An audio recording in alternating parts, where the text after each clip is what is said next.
Supreme Court of the Maldives has surprised everyone by ordering the release of 9 men whom the country's dictatorial president Abdullah Yameen had thrown behind bars on trumped-up charges. One of them is former President Mohammad Nasheed, who is in exile since 2015. But current Chief Justice Uz Abdullah Saeed was handpicked by none other than President Yameen himself. So why has the man considered a political appointee suddenly delivered a judgment against the current government? Senior foreign editor Padma Rao reports.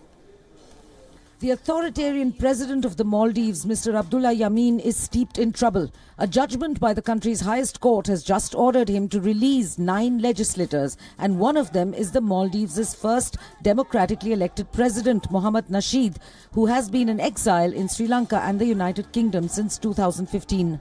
President Yameen had arrested them on various charges that are said to be politically motivated. Mr. Nasheed left the country on health grounds and has since rallied together the entire opposition to oust Mr. Yameen. President Yameen has usurped all powers, brushed off charges of immense corruption and nepotism, reportedly ordered the elimination of all dissenters, including young bloggers critical of his regime.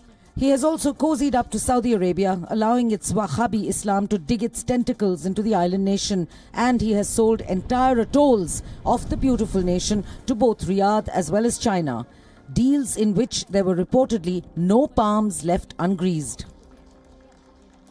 The president has also filled the ranks of public officers with yes men. One such was said to be the current Chief Justice, Mr. Uz Abdullah Saeed. Justice Saeed has come under fire from jurists around the world, including in India, for many controversial moves he executed at the behest of the president.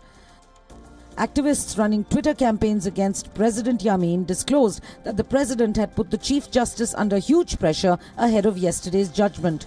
But Justice Saeed did not relent and went ahead with the verdict.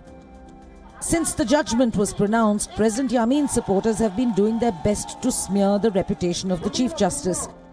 They allege that he was bribed $20 million to go against the dictatorial president. Malé is rife with rumours on the country or countries to which Justice Saeed may have taken a secret trip just weeks after receiving the petition he addressed in the judgment. Nobody can say where he travelled to, but that wherever it was, Justice Saeed would have received a promise of external support and other assurances. In the interim, President Yameen's police have confronted Mr. Nasheed's supporters who were celebrating the verdict with tear gas and pepper spray. The president has fired his police chief for promising to respect the Supreme Court's judgment. Demands for President Yameen to step down are growing louder, but he is unlikely to go easily. Sources in the Maldivian Democratic Party of former President Nasheed have told WION that in all likelihood, Mr. Yameen will repeat what has come to be his favourite way of addressing dissenters, in this case the Supreme Court, by sending in a posse of policemen and arresting all those who dare confront him. Padma Rao, WION. And we just spoke to the man who's at the centre of the storm, Mohammad Nasheed, former president, currently in exile. He spoke to us about the Supreme Court verdict, his future plans and China's growing presence in the Maldives. Listen in. I intend to go back as soon as my party and our coalition decides that I should be going back. I will be in the Maldives in good time for the election. There are 2 very important things strategically happening in the Maldives. As we all know, we sit in a strategic enclave in the Indian Ocean, and therefore our foreign policy and our security issues must be deliberated, must be mindful about what is relevant to India and Sri Lanka and everyone else in the Indian Ocean. But we are very concerned. The situation is still resolved. It can go out of control. We are hopeful that India is closely watching the situation, and we welcome the statement from Indian Foreign Affairs asking the government to hold the Supreme Court ruling. So we are hopeful. President Yameen came in 2013, and he has been trying to reverse it back to where it was. It split us from our democratic strength. The interesting thing here is that we've not been able to do that. We've been able to maintain some contours of our democratic constitution. And therefore, the Supreme Court itself is still fairly independent, the political court. We will not be able to have a mature democratic country in a matter of few weeks. That won't happen. It's going to be a process. It will take time, and people have to be patient, and we will all have to put our effort into it and see that we would need a lot of assistance from India. We would need a lot of assistance from others, the international community at large. It won't be easy, but it can be done. It's global. The decision by the Supreme Court in Maldives is a major shot in the arm for Mohammad Nasheed, the former president in exile. Democracy, we can tell you, is barely a decade old in that country. Nasheed was the country's first democratically elected leader. Before that, Maldives was ruled for 3 decades by Maumoon Abdul Gayoom, the strongman of Maldives. He was voted out of the president's office in the 2008 election. That is the year when Nasheed took over. 5 years later, in 2013, there was a chaotic snap election, which is the election that Nasheed lost, and Gayoom's family made a return to power. This time, it was his half-brother, Abdullah Yameen, who won the election. He is now the president of Maldives. His bête noire and political opponent, Mohammad Nasheed, who we just spoke to, had to resign in 2012 after he faced massive public protests for ordering the arrest of a senior judge. He was later sentenced to a 13-year jail term. He escaped that, he got asylum in Britain, and from here, the political situation in this country only got worse. This is what happened. Gayoom had a falling out with his half-brother, the current president Yameen. Gayoom was evicted from his own party that he led for 3 decades, alongside other loyalists, and since then, this rival faction of the ruling party has joined hands with Mohammad Nasheed, who remains in exile, to form an opposition alliance. It is this alliance whose members were jailed. It is this alliance of a former president and a former dictator that is challenging the authority of the current president. Now, that's what's happening in the Maldives.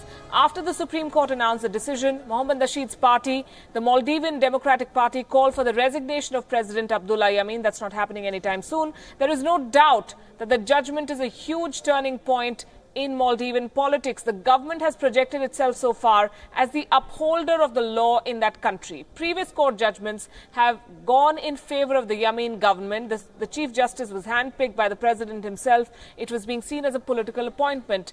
And that, according to the opposition, is the problem. They say that the government was using the courts and these favorable verdicts to clamp down political dissent. So now, when a court ruling by the same Chief Justice has gone against the Yameen government, the self-proclaimed upholder of the law is in a catch-22 situation. If he doesn't implement the order, he loses face and moral high ground. And if he implements it, he benefits his political opponents. So what will the president do is a million-dollar question. And that brings us to the second part of the judgment. With today's ruling, the Supreme Court has paved the way for the reinstatement of 12 parliamentarians who defected from Yameen's party, which is the ruling party. This means that the opposition is now in majority in the country's parliament. The president is heading the minority party, and that makes his position untenable. Today's decision is a big shot in the arm for Mohammad Nasheed, the exiled former president, who says he will return to power. You just heard him say that. Meanwhile, the chaos is spilling out of the sphere of politics in the Maldives. The commissioner of police, the police chief, Ahmed Arif, said he will implement the court's order. Before he could lift a finger, the Yameen government promptly sacked him. And that was the trigger. Clashes between the protesters there and the police began. Pitched battles, as you can see on your screens, were fought on the streets. The situation still remains tense. And some of you, I'm sure, must be wondering why the world should care about the political churn in a small island nation. We'll tell you why. Among the countries most closely monitoring the developments in the Maldives is India. New Delhi says it wants to see a stable, peaceful and prosperous Maldives. Why the keen interest? Let's start with history. India and Maldives have maintained close ties since the 1970s. In 1988, the Indian army foiled a coup in the Maldives. It was attempted by pro-Islam groups. Since then, the Indian Navy has maintained its presence in the Maldives, and recently India dispatched water aid to Malé, the capital of Maldives, after a fire destroyed the generator of the country's biggest water plant. plant. But this old friendship is now being tested by Chinese ambitions. Beijing's growing influence in the region has not gone down very well with New Delhi, understandably so. The Chinese are new entrants in Malé, but they've moved fast. China opened a full-fledged embassy in the Maldives only a few years back, in 2011 to be precise. But it has rapidly ramped up its presence in the region, especially after the visit of President Xi Jinping in 2014. And the recent free trade agreement signed between China and Maldives has caught Delhi off guard. Things aren't going down very well between these two. Before securing this agreement, Beijing already had a free trade pact with Islamabad and has been pouring in billions of dollars worth of investments into that country, as well as in Sri Lanka, Nepal and Bhutan. Essentially, India's neighborhood is becoming Chinese colony. But on its part, Maldives still maintains that India remains its closest friend and ally. It does not help that the current president, Mr. Yamin, is seen as pro-China. The current chaos has also put the safety of Indians in the Maldives at risk. The government has assured that they will be secure. New Delhi maintains it is watching closely, and that's where things stand as we speak. A day after the union budget was announced, Indian markets have nosedived. The Sensex closed more than 800 points down in today's trade. But Indian bourses aren't the only ones that are feeling the jitters. Bitcoin too seems to have caught the flu. In just 24 hours, $100 billion, that's correct, $100 billion were wiped off the global cryptocurrency market. And this is just after the Indian Finance Minister, Mr. Arun Jaitley, yet again issued a word of caution against cryptocurrencies. Many found it surprising that it found mention in the budget speech. Listen in. The government does not consider cryptocurrencies as legal tender of coin and will take all measures to eliminate the use of these crypto assets in financing illegitimate activities or as part of the payment system. The government will explore use of blockchain technology proactively for ushering in a digital economy. But saying that the Indian budget triggered this major sell-off will be a bit of a stretch. The market for cryptocurrency has seen a lot of negative news in recent weeks. Demands for greater regulation in the sale and purchase of cryptocurrency like Bitcoin has sparked fears among investors. It began with an announcement from South Korean regulators. What did they do? They're clamping down on Bitcoin trade in that country. Seoul has barred anonymous cryptocurrency accounts and introduced a minimum age for trading. If that was not enough to throw the market off guard, off balance, social media giant Facebook banned advertisements promoting cryptocurrency. And to top it all, yesterday the Indian Finance Minister, Mr. Jaitley, vowed to take all measures to eliminate the use of cryptocurrency in financing illegitimate activities. While Mr. Jaitley did not get into the specifics, into the details, the statement hints at possible regulation of Bitcoin trade in India. And India, remember, is a huge market. Even though cryptocurrency remains illegal, many trade in it. As of today, Bitcoins or any other form of cryptocurrency are not legal tender in India. The Reserve Bank of India is yet to recognize any form of virtual currency. Let's turn to the US. As a probe into Russia's alleged meddling in America's election heats up, Donald Trump has found a way to dodge the FBI bullet, at least for now. A secret memo is keeping Washington on its toes. Here's a look at what that secret memo is and if that could be the American president's trump card. Trump and headlines hardly stay away from each other. This time, America is talking about a secret memo that could give Trump an upper hand in the Russia meddling probe. Yes, it means Trump may have found his trump card. So what exactly is this memo? It's a Republican congressional memo or document that alleges FBI bias against Donald Trump. It is written by staffers working for Devin Nunes, who is the chair of the House Intelligence Committee, which is holding hearings on Russian meddling in the 2016 presidential elections, and the White House is set to release the 4-page document. This is an indictment on our institutions of our justice system. This memo is not an indictment of the FBI, of the Department of Justice.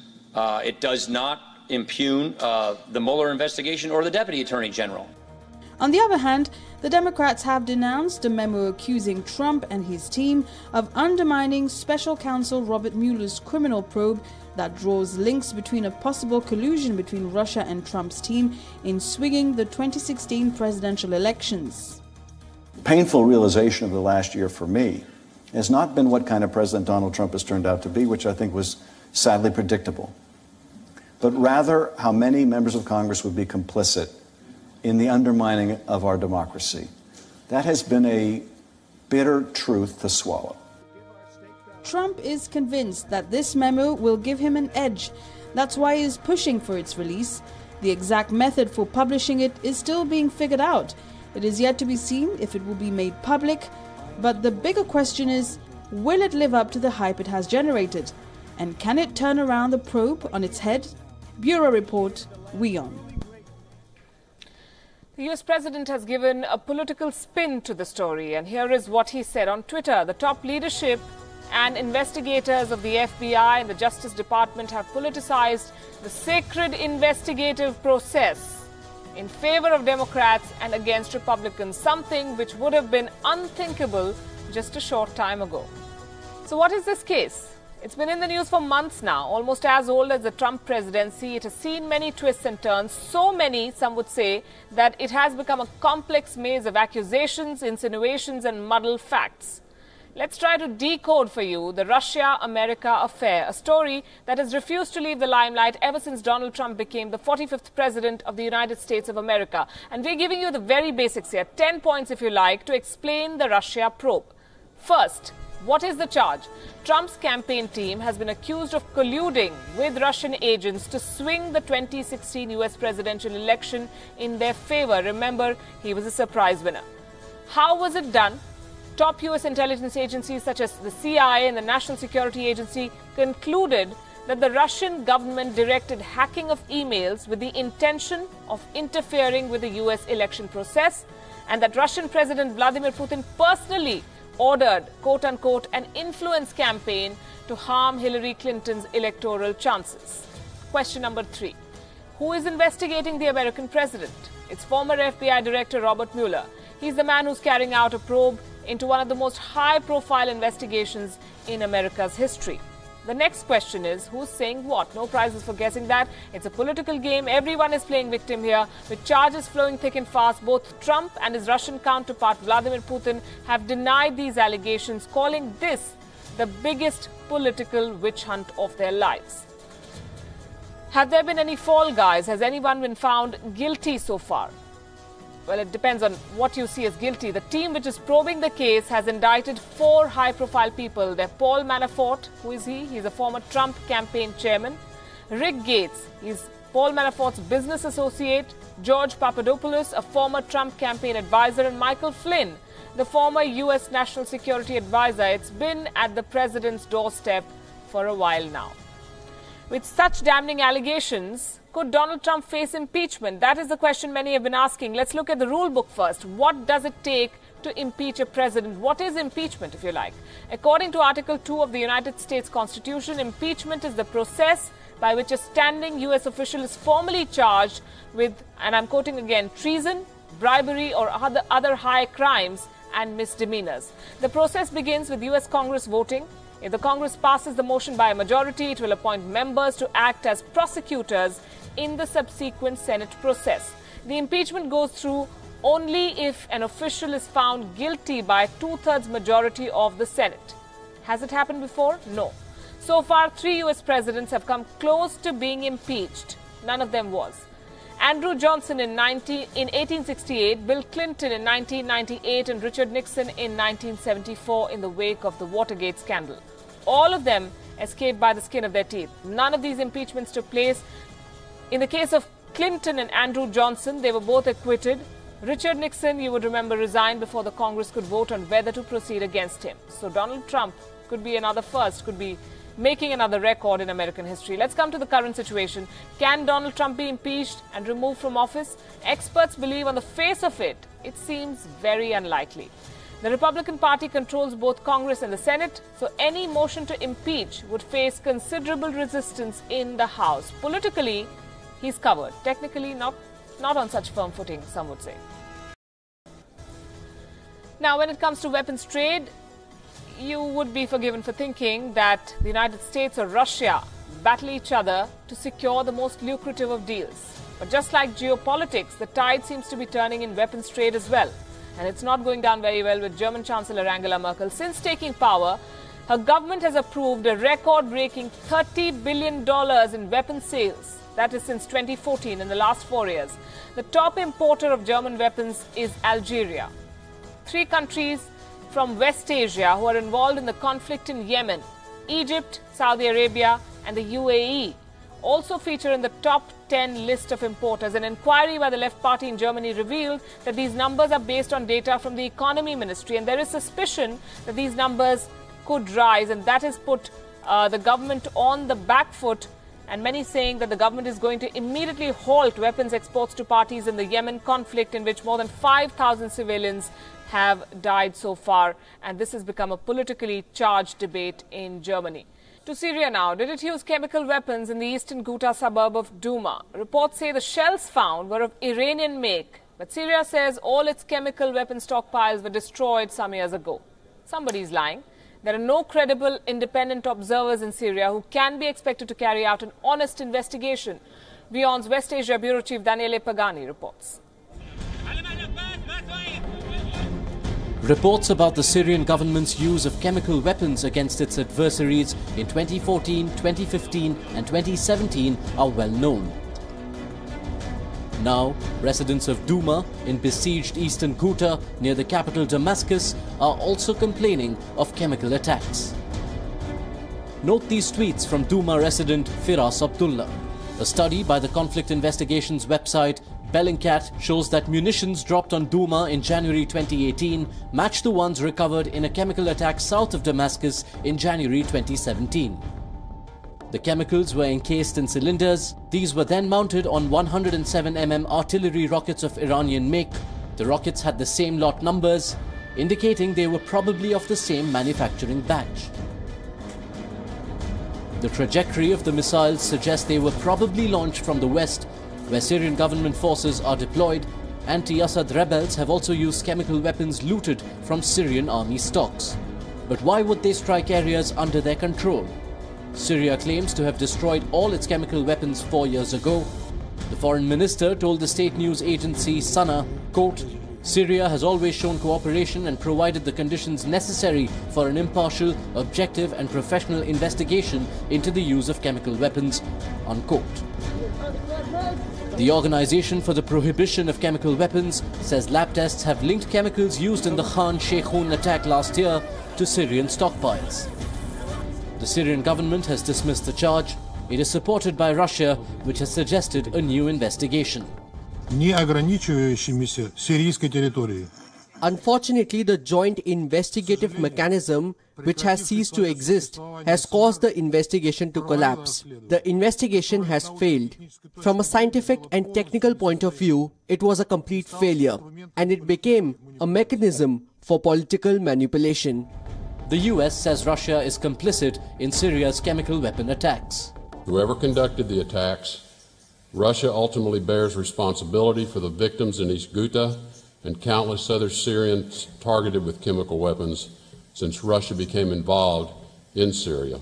If confirmed, the attack is the third reported instance in the past 30 days in East Ghouta. We take the allegations of chemical weapons use very seriously and are working with our partners on the ground to investigate the reports. But there are no independent observers in Syria who carry credibility with any of the warring parties. There is an increasing body of evidence linking the remains of missiles used for chemical attacks on the ground in Syria and what once was present inside the Syrian government stockpiles and warehouses where they used to keep their chemical weapons. The possibility of some anti-Assad armed groups using those weapons now cannot be ruled out. In fact, during 7 years of war, some of these groups have actually stolen from government warehouses chemical weapons. But in the case of Douma, in the case of the attacks we are talking about, it remains unclear why such armed groups, which are headquartered inside Douma city, would bomb themselves with chemical weapons. The use of chemical weapons in Syria has been very vulnerable to propaganda from Russia, from the United States, from the Syrian government, from rebel armies, from activists, and the lack of independent observers on the ground, or the lack of access, international access to these war zones makes it very difficult. And this is a problem. because in every conflict, if there is use of chemical weapons, these amount to a war crime, and war crimes needs to be established, investigated and persecuted as per the international law. It cannot be that during war everything can be done without suffering any consequence, and this is what risks happening in Syria. Daniele Pagani from Amman, Jordan, for WION. Cuban revolutionary leader Fidel Castro's eldest son, Fidel Castro Diaz-Balart, has committed suicide. He was 68 years old, a nuclear physicist who's been battling acute depression. Here's more about the man simply known as Fidelito. He was Fidel Castro's firstborn and most high-profile child. People called him Fidelito, or Little Fidel, due to the striking resemblance he bore with his father, once one of the longest-serving politicians in the world. Only 68, Fidel Castro Diaz-Balart was undergoing treatment in Havana for acute depression. He was found dead in his home in the Cuban capital on Thursday.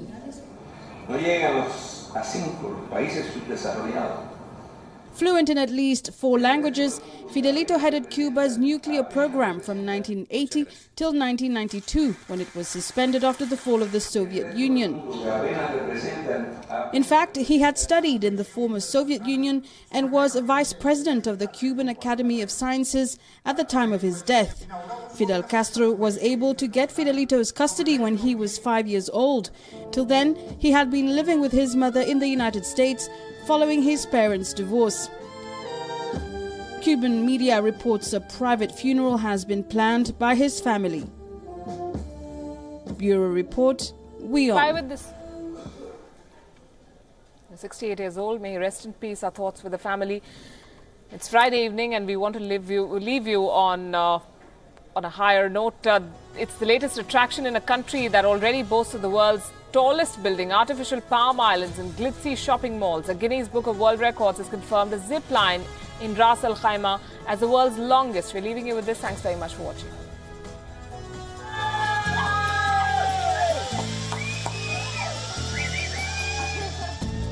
One by one, tourists line up for the thrill of their lifetime. This is the highest mountain in the United Arab Emirates, and it is hoping to become the latest tourist destination in the Gulf region. The zip line is only one of the products in terms of adventures. We're just hardly scratching the surface now.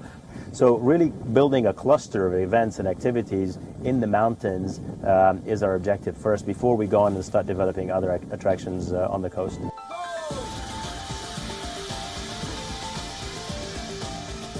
At 2.8 kilometers, this is the world's longest zip line. Once you get hooked onto the line, it takes you down at speeds exceeding 120 kilometers per hour at an elevation of 1,680 meters above sea level. That's over 2 times the height of the Burj Khalifa, the world's tallest building. Sheikh Ahmad bin Saud Al Qasimi, the city ruler and chairman of the Ras Al Khaimah Tourist Development Authority, was the first to take the ride.